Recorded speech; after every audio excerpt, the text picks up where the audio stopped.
Hey guys, so I just watched the new Miraculous Ladybug Shanghai special, and I thought I would jump on and give a quick review. So let me start by saying that the Shanghai special was 100 times better than the New York City special. The story introduced one new character instead of several, which I think was a lot smarter. Also, the character was introduced naturally instead of info dumping, like with Alia in the New York City special. She kept on saying things like, oh my gosh, there's that superhero who does that thing, and it just felt really unnatural and awkward.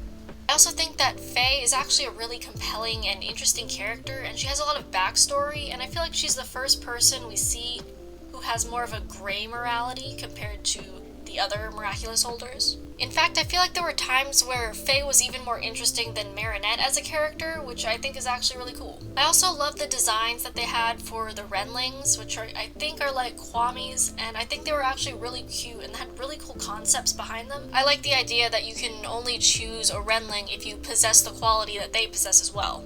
I think Mei-Shi, I think it's Mei-Shi, he has a really cool and interesting design, and he's also like sort of a guardian. He's responsible for deciding who is worthy to possess him, but also he's interesting as a Kwami as well. I think it was interesting that Mei-Shi was able to overthrow Hawkmoth's, not his influence, but sort of push aside Hawkmoth's wants in favor of his own, and I didn't realize that an akumatized person could do that. It's interesting that Hawkmoth doesn't have complete control over someone, but they can still keep their powers. So now that I've sort of dived into how I felt about characters and cool designs, I think I want to circle back into plot. Honestly, the plot, like I said, is a lot better than the New York City special. The story focused more around Faye, which I think was a better decision considering in the last special we barely got to know the characters that were there. One thing I will say is that Marinette in this special, especially towards the beginning, was very annoying to me. She was very stupid and dumbed down for plot convenience. She didn't notice her stuff being stolen, and she blindly trusts Faye, a stranger. I know maybe that is meant to attribute to the fact that Faye is so good at sneaking around and being this thief that she can even fool Ladybug, but to me it just felt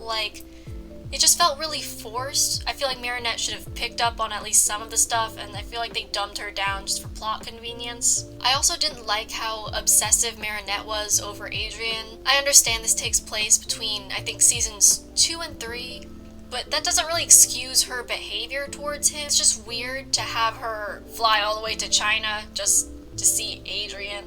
And yeah, I know that's just another plot device to get her to the right location so that way everyone is where they should be, but I feel like there were other ways to do that were less creepy. I'm not going to complain about that as much anymore because it's kind of expected that for some reason the writers believe that Marinette's obsessive behavior is okay. I just think that's something that should be addressed, but I don't think it ever will be. Anyway, going back to Faye and her story and her plot, I like that Ladybug and Cat Noir took a back seat this time. I think it was better for them to be on the sidelines.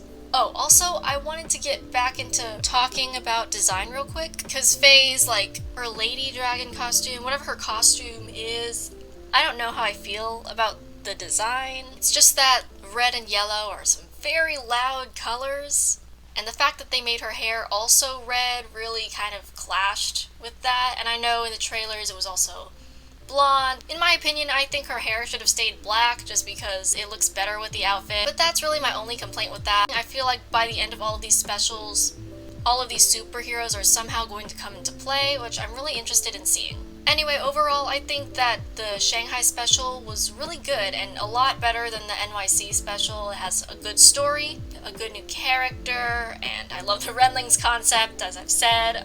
So thanks for watching. Don't forget the 3 clicks, subscribe, like, and notification bell, and I'll see you guys next time.